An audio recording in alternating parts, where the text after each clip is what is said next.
Okay.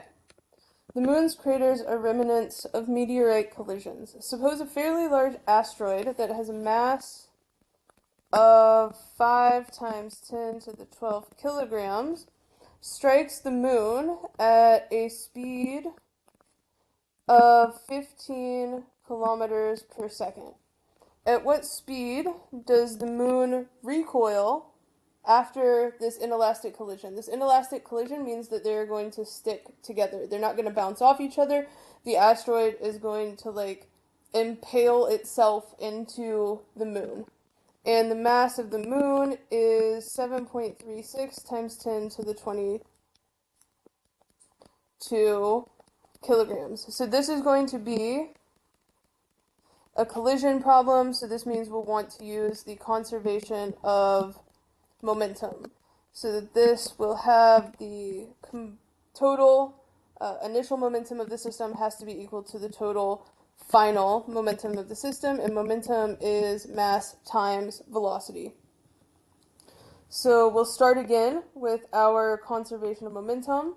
So the initial momentum of the moon plus the initial momentum of the asteroid has to be equal to their combined final momentum. They have a combined final momentum because they are going to stick together. Because the moon, we can assume, is not moving towards the asteroid, I'm going to assume it's stationary, I can set the initial momentum of this moon equal to 0, meaning I can get rid of that term. This means that the initial momentum of the asteroid has to be equal to the final momentum of the system.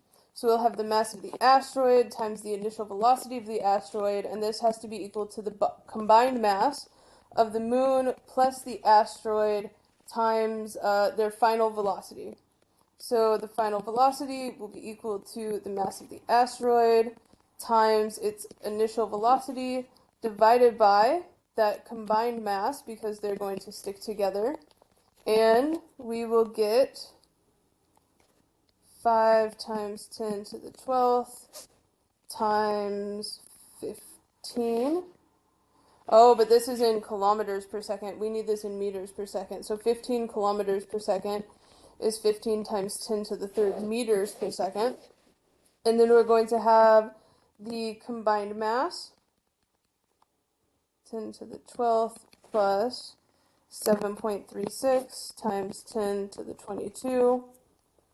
And if I punch this in the calculator, I get that the final velocity is 1.02 times 10 to the negative 6 meters per second.